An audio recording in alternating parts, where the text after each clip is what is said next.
Science, part of it is about the patterns that may repeat, and we have now found a pattern that may actually hint that there is eruption imminent within the next 3 days. Of course, this is just a guesstimate.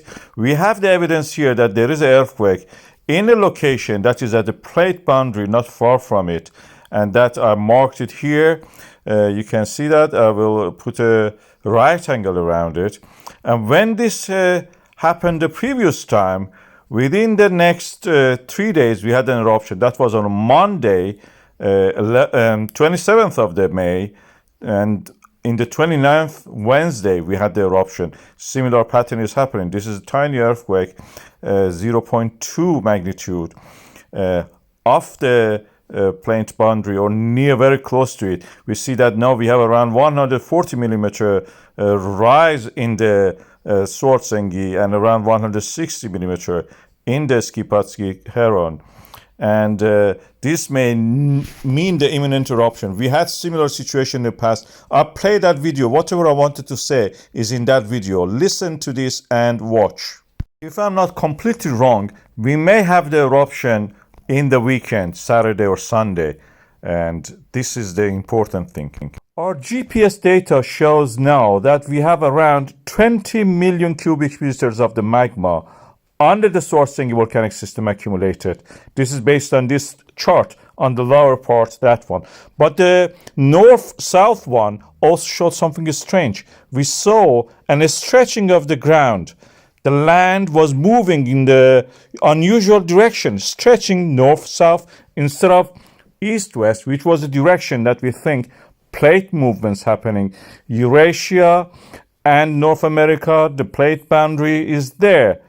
And when it pulls apart, we see this kind of graben systems and volcanic systems where eruptions happen. This time we saw south-north direction along this valley, and I pointed it in that direction, these arrows you can see there. This was strange. What was going on? Now we had this pattern of the earthquakes looking into it, and then we see one earthquake today, which was strangely off the usual trend, and that is what I've marked here. And that is exactly on the plate boundary. And when we look at the depth of it, this is at the zero depth, 2.2 kilometers north of the Fagerdesville. That's practically exactly on the plate boundary. We see it. It was a small one. This is the Grindavik Rift Valley. Usually the stretching of the ground causes fall down of the fault lines, and the middle part, which is the Grindavik Rift Valley. As you can see, it has created this kind of fault systems there, a rift. This time, after a north-south movement, a stretching of the ground direction, we had this earthquake out of their normal region, exactly on the plate boundary. This shows to me, as a geologist, this is a transform fault, transferring the movement east-west direction along that plate boundary to the north, which opens up the Rift Valley, actually. The Svartsengi volcanic system to the east of it practically can erupt now. It is opening up the ground.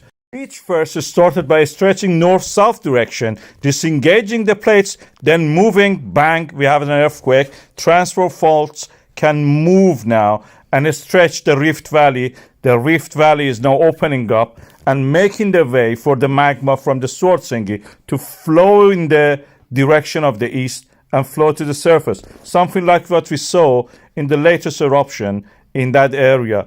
A rift created a crack, a fissure, and that fissure practically erupted. We are defending, of course, the town of the Grindavik with all defenses that we have in that place, but it seems the eruption is closer than what we think with this development. The plates are unlocked, and the way for the magma to reach the surface, it seems, is going to be opened faster than what we thought.